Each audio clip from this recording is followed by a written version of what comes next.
Fighters of the Ukrainian Armed Forces 47th Artillery Brigade have discovered a Russian army position located in a forest.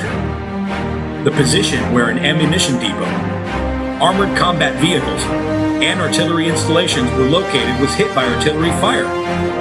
As a result of the strike, 2 infantry armored fighting vehicles belonging to the invaders, 2 self-propelled artillery units, ammunition storage, and manpower were destroyed.